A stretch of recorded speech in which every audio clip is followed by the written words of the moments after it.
Everybody's trying to read between the lines as far as what's coming in from both sides is concerned.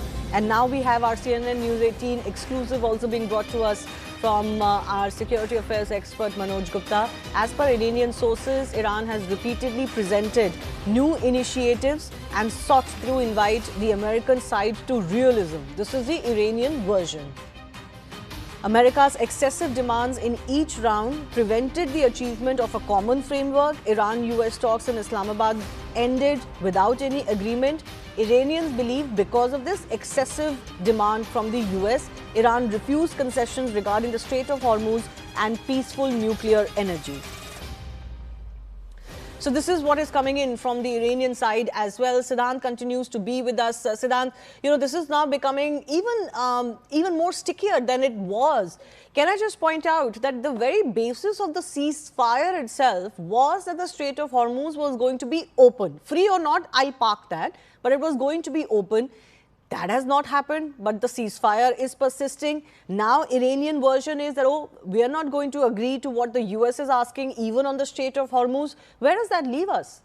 That's right, Shivani. In fact, perhaps this was very much mentioned in the release by both the sides the other day, that the Strait of Hormuz will open up for the smooth passage for another 2 weeks.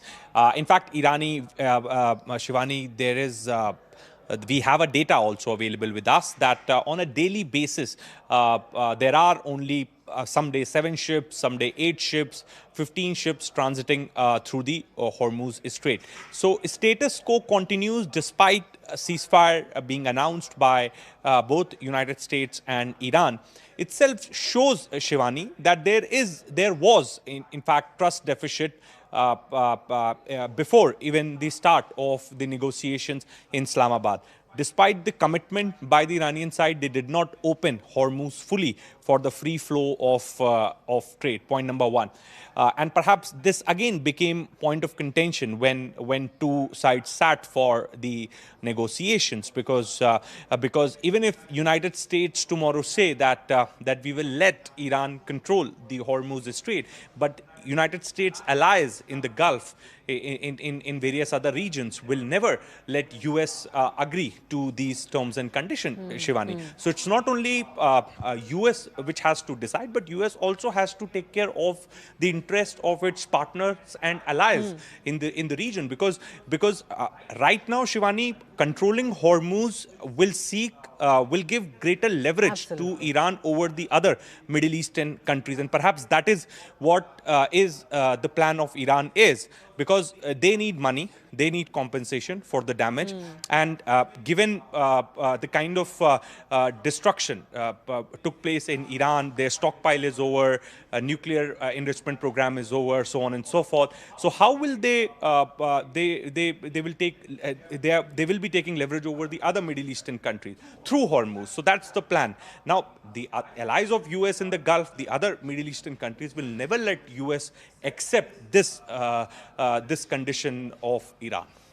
Yes, Iran has certainly realized that if it has any leverage, it's actually the Strait of Hormuz, and it's not going to give that up without a fight till they can also extract something from the US on other demands. And one of those other demands that the Americans have, which was a stated objective before the war began, Akash, was that Iran was not to have any nuclear capabilities. This is also a sticking point where Iranian source now is saying that even on peaceful nuclear energy, they're using the term peaceful nuclear energy, but the suspicion obviously that the globe has is that this is not peaceful in Iran. So that is also continuing to be a sticking point. Oh yes, and in fact, Shivani, you see, enrichment of uranium, till last year, you must be remembering when, bombers were used to, carry out the strikes, at the nuclear facilities in Iran. At that point in time, you must be remembering that there were statements from US president and in fact, other officials that now we have just destroyed their, capabilities and now they cannot have nuclear weapon. And then after some time in February, in fact, we saw that how in fact, a war was started just on one point that US president believes, that there is some sort of enrichment that is happening. Further to which now we have this sort of point where they demand that they want to enrich uranium, of course, not beyond 60%, 70% where they can have a nuclear weapon, but for the energy purposes. Whether or not, it is going to happen is something that we'll wait and watch for. But yes, experts say that these are the demands that Iran was directly or indirectly asking for last so many years. And this time around, just because you thought that, they are going to have a nuclear weapon and you initiated a war, maybe there are other reasons too. And then now the outcome of the war is that they are somewhere demanding and they are somewhere stressing on the same demands that they had earlier too. Whether or not they'll be allowed for the enrichment, we still don't know. IAEA has time and again mentioned that how their enrichment level is not up to that level. Of course, we know that how 60% and beyond is something that is required for a nuclear weapon, and they were not even close to that level. But then US believed that, they are somewhere moving in that direction. We had, in fact, statements from people like Tulsi Gabbard, who categorically mentioned that no, Iran doesn't have a nuclear weapon, but then there were contradictions. In fact, US president came out in public contradicting her statement, and a number of other statements too. Whether or not Iran can have nuclear weapon is something that US wants to decide, but this time around the negotiation is going to happen whether or not they can enrich the uranium. Yes, stay with me. We are getting more updates now.